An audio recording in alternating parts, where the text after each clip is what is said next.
I'm Nic Harcourt, and welcome to Stories Behind the Sessions, the podcast where we speak with some of our favorite producers and engineers about their favorite recording sessions and the stories behind them. Joining us on this episode, I'm happy to welcome Walter Afanasieff.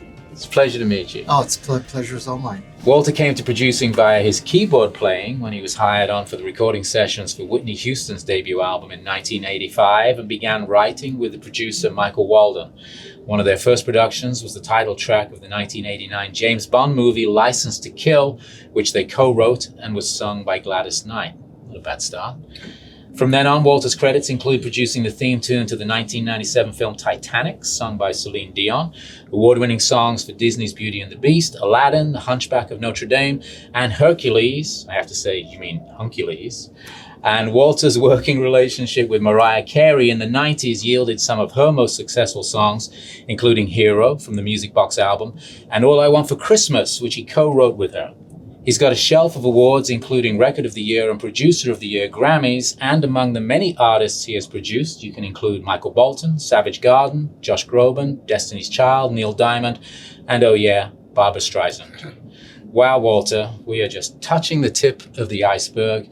It's a great pleasure, as I said, to meet you. Thanks for being here. Honored. Well, let's talk about a song in particular and the sessions around it. We're going to talk about Mariah Carey's All I Want for Christmas. And Walter, I read an interview with you from a few years ago where you described it as just a real good, honest little song. Before we talk about the sessions, recording the song, can you set the table? It's 1993? It was 1993. Yeah. Summer. Or was it 94? What I know about it is that back in those days, artists, and especially new artists, and especially this new artist, Mariah Carey, people didn't run into the studio to make Christmas albums. So Right. we rolled the dice, and Mariah and her record company said, yeah, let's do it. So Mariah is a very, very, her love of Christmas. She's so young at heart. She loves Christmas. She loves the holidays and the Christmas songs and so forth. So she picked her favorite songs that she wanted to sing, covers, and then she said, why don't we write a few originals? So I started banging out these, rock chords. And Just tinkling away at the piano. Almost like a boogie woogie. And it ended up being sort of like the foundation of the melody that you hear. I don't want a lot for free. So we kind of plunked it out. I had to go home. I lived in San Francisco and I had my studios there. And she stayed in New York to work on her lyrics. Yeah, so you're back at home in San Francisco. How did you set about recording the track? So I kind of left it up to my own sort of intuition. So what would I do here? Oh, I know what I can do. And so I ended up playing the piano part. It had this rubato intro, which was the very first, kind of like the verse starts very slow rubato. And I didn't even know if she was going to like that. So I kept going and I built on this whole track. I did all the drums with my, MIDI. I did all the music. I did all the synths, all the strings, all the timpani, Right. Everything. And I created this track and it was just, what it is, what you hear now. Knowing the whole time, though, we were going to get into the Hit Factory in New York, because that's what we wanted to do. Is we wanted to end up with a really great band of live musicians. Didn't you originally want a real orchestra as well? Yeah, we wanted a real everything. Yeah. It was Christmas music. Yeah. So my intention was to go balls to the walls. We were going to do this religious song we did, Jesus Born on This Day. That was going to be an orchestra with a kids choir and the whole thing.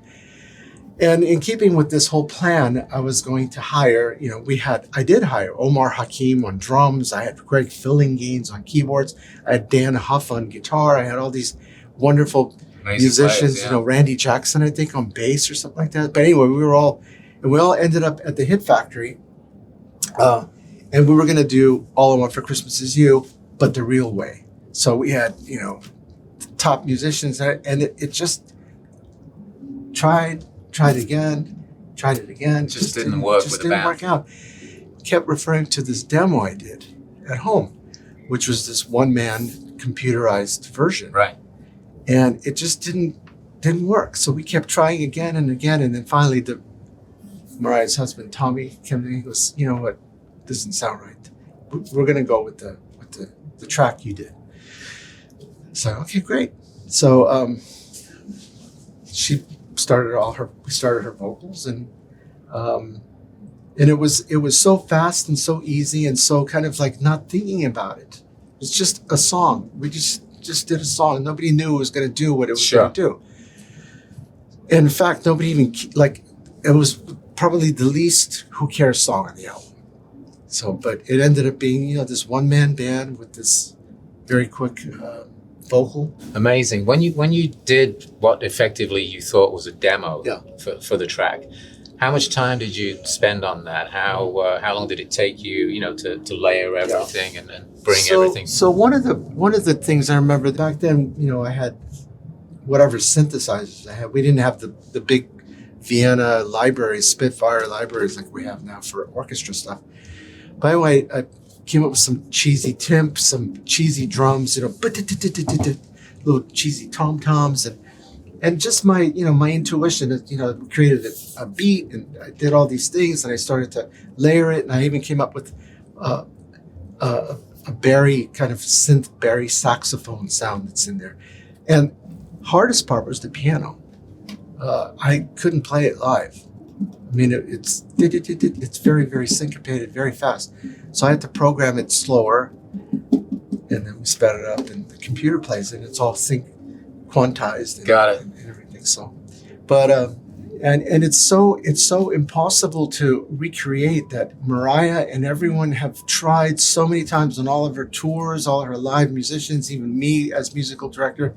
We just can't get anywhere near sounding like that track, so we always just use the track, which not really, it's kind of cheating. But right, but so you go see her live and you're listening to it. That's what I was going to say. So she's performing now. She's playing that track. Yes, playing the track. So finally, after a demo, which you had as your starting off point, and then being in the studio working on the other songs with a band, deciding that this one was going to go with the original track with the vocals, you get it done, you go through all the perfectionist moves of finding the exact right tracks, and it's mixed and it's out there. And tell us about the reaction and then your reaction to the reaction. Well, I think when the album first came out, I think there was another song that was a single first.